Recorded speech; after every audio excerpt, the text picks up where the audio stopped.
Welcome to the Fire and Earth podcast with your hosts, Jason Mefford and Kathy Groover. Fire and Earth, giving you the keys to unlock your limitless potential.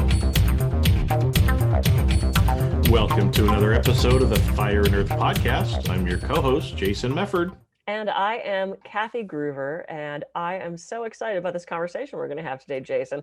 You know, when I taught the mini meditation, we've talked about breath work and mindfulness and all these things. I know I've mentioned taking a pause, right?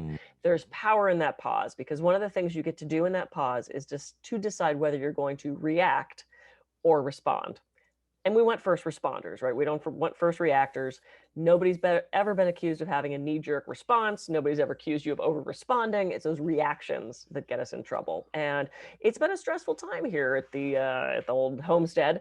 And I found myself getting stuck in reactivity, which leads to more reactivity, which leads to more reactivity. And then it's a really hard cycle to break. So I thought we'd have a conversation about responding versus reacting.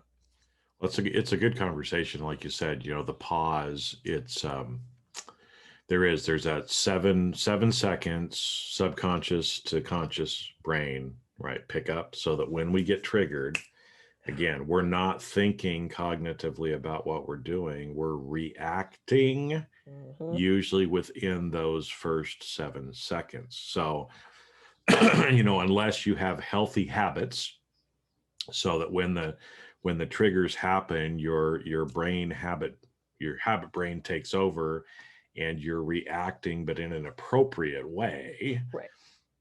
We need to stop and respond, right? And it's that pause that ends up helping us catch up, realize what just happened, and then actually choose instead of reacting. Yeah, those reactions get us in trouble. Now, we need the reaction. If you're driving your car and another car swerves at you, you want that reaction. You don't want to go, I don't know, there's a car coming. What I should do now. What are some options? Let's do a brain map. You know. I know, can you imagine that? How many more accidents we would have on the road? Right. Yes. Yeah, that would be a mess. But in this situation, I'll give you an example. My computer died the other morning. It was stuck in this loop where there was it was so full that it was almost out of memory. So I went to delete stuff to open up memory, and it was so full I couldn't delete anything. So I was stuck in this loop of I didn't have enough memory to delete, but I needed to delete. And I started freaking out. And my very helpful boyfriend says, why don't you turn it off and turn it back on? To which I went, no, it'll never turn back on. And I started because I've had that happen where there's not even enough memory to reboot it, right? It's just dead. And I was so afraid to turn it off. I take it to the Mac place. The guy says, you know, the first thing I did to fix it was I turned it off. I turned it off. I was like, motherfucker. Now, that reaction was, one, I've already had a stressful week, so my stress level had risen. I didn't have my memory was full too. So I didn't have the capability to make a rational decision from there. And it was based on a previous experience that I've had where the computer didn't turn back on. Now, regardless, they could have gotten it back on had I just paused for a moment. I was already rushed that morning. Had I paused for just a moment and went, yeah, that's a good idea. Let's reboot it and see what happens. I wouldn't have wasted $195 at the Mac store, you know? So it is about taking that pause and actually thinking through. I was not in a place to do that, and it caused a little bit of chaos. Well, and it's interesting because you bring that up, and I actually, you know, one of the group coaching calls I just had in one of my programs, we were talking about resiliency, you know, which again is so some of the signs that you're talking about there, right? Is it's like, okay, if we understand, if we know that our brain is full, our memory is full, our life is full, we're having stressful times, if we recognize that we're in a particularly stressful time, we're going to be more likely to react instead of respond. Yep. Right. And so, you know, the more that we can do as we start to recognize that we're getting to that point, right, then we end up, our inhibitions are down, they're gone, right? And so this happens, you know, again, I mean, how many stories are there of stupid drunk texts and other stuff, right? Because people are drunk. I didn't. Okay. I really You didn't apologize mean for it. that. No, I apologize. But it's the same kind of thing, right? I mean, when you get over intoxicated, we tend to react and do things that often we regret later. Mhm. So even without alcohol, it's the same thing. As the stress levels in your body go up, as these other things have happened, some of these stories pop up because of triggers, right? You got Mhm. triggered. Oh my gosh, my computer's not doing whatever it needs to. There's probably some business reason why it's like, I got to have my computer, right? Yep. All these things started adding up to your stress level. Yep.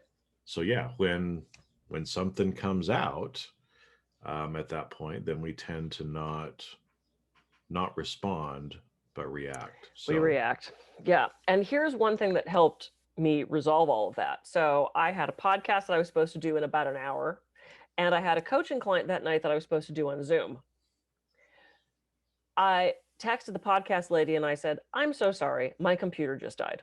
So rather than rushing to find someone else's computer, rather than pulling my boyfriend off his computer, trying to figure out how to get on this thing, I simply set that boundary and was very honest with the people. And I said, I can't do that.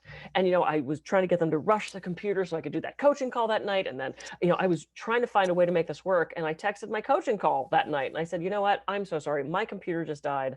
I'm just, and she goes, oh, that's okay. I've been feeling sick all day. Tomorrow's better anyway. So boom. it worked out better anyway, and so rather than stressing myself out even more, trying to find ways to solve all these problems, I simply moved stuff. I took control over what I could, which was my scheduling, and then that calmed me down enough that I could start to handle everything else. So it was, when stress builds up, and it was one of those weeks where, documents got lost and things are being delayed and, all that stuff that's out of our control. What can you take control over? How can you do a pattern interrupt to stop that craziness? Jump off the crazy carousel. Maybe it's a walk, maybe it's a meditation, maybe it's lunch with a friend, maybe it's a glass of wine, maybe it's a pet the cat for a while and just get back into yourself and help stop that craziness. That's the pause that helps us choose what we're going to do next. Well, and what's interesting too is because taking that pause is important not only to reduce our stress levels, slow our brain down, right? That's one reason for doing it. But the other too is we usually don't have the answer until we slow down too, right? Because it's that whole Absolutely. Einstein quote, right? The same level of thinking that caused the problem cannot find the solution, paraphrased, right? Yeah. Is when we're in that, super beta state and we're freaking out. Well, in that freaked out state, we're the ones causing the problem. So guess what? You're never going to figure out the solution if you're still in that freaked out state. Yep. So slowing yourself down, and I don't know how many times this has happened to me, right? And I'm sure it's happened to you as well, is you just slow down. You go pet the cat. You get up, you go take a shower, and all of a sudden, ding, you know how to fix it. Yeah. Yeah. Well, when we're in the stress state, let's look at the classic fight or flight response. You have a couple choices. You're running from the bear, you're fighting the bear, or you freeze and do that thing. You're not meant to be doing higher brain function. You're not critically, thinking. You're not doing math. Your thing is run, fight, or freeze. Those are your options. So when you're in a stress state that isn't that physical stressor, well, I fought. I'm going to get this computer to work. I didn't pause to actually make a logical choice because my brain was not in a state to do that. So that's what that fight or flight response does. And, we have to ask the question, is that fight or flight worthy? Is my computer not working? Is that truly, should I mount this giant stress? The fact that my refi is not done yet, does that deserve this fight or flight response to something that I can't control anyway? And that's what stress is. It's that feeling of being out of control of things, that what we're being given is too big for us to handle. So what can we handle? Let's make a different choice. That's what we can control. Yep. Yeah, great points. And again, how do we do this? Well, we just are kind of telling you here, right? So go back, rewind, we'll go through them again, right? But when you recognize it, take a pause. Yep. Because again, most of the time, like you said, Kathy, if we're in a car and we're driving and we're about to get in an accident, that's when we want our body to just take over. Yep.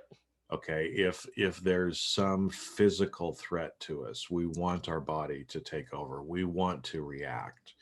But 99% of what we go through every single day is not those kinds of things. Yeah. So yeah, pet the cat or the dog if you have a dog, right? Get up, walk outside, go stand in the grass, ground yourself, breathe, lots of different things that you can end up doing just to pattern interrupt and kind of slow yourself back down so you can think clearly again and then actually respond instead of reacting. Yep. And set those boundaries. If you are seriously in such a state that you can't do that thing that you said you'd do, tell the person that and just rearrange it. The woman that I was doing the podcast with was not mad at me that my computer did. She's like, oh, we've all been there. Not a problem. Let me know when you can come back. The coaching client, it actually worked out better for her that we moved it to the following day. And I was, doing that. Oh, I can't cancel on you. She's new. And it worked out better. Just be honest with people. Set those boundaries. If you see you're going into a really stressful week, don't add more to it. You have a choice of what you fill your schedule with and how many things you put onto your plate. So it's about making better choices. And that way, when the stress comes up, you'll be more apt to respond rather than react. So ding, ding, ding. Ding, ding, ding. I think the horse has been beaten. No animals were harmed in the making of this podcast. Except for Alistair, who might have been chucked outside. But he brought it upon himself by scratching or biting you, right? So he did not respond. He reacted. Oh, cats. All right. So there we go. So everybody, I hope you have a stress-free day. I'm definitely more calm, so that's good. Mm-hmm. All right. I'm Kathy Groover. I can be reached at kathygroover.com. And I'm Jason Mefford. I can be reached at jasonmefford.com. So relax, chillax, and make sure, I don't know, I just made shellac. We're doing shellac. We're doing woodworking too. Oh, it's relaxing, sure. It's relaxing. I think it's shellac. Chillax. Oh, there we go. Chillax. Chillax. Unscripted, everyone. And unedited. So, all right. Well, with that, go out, be a little bit more cognizant. If you're feeling stressed, relax so that you're responding instead of reacting. And catch us on the next episode of the Fire and Earth podcast. See ya. See ya.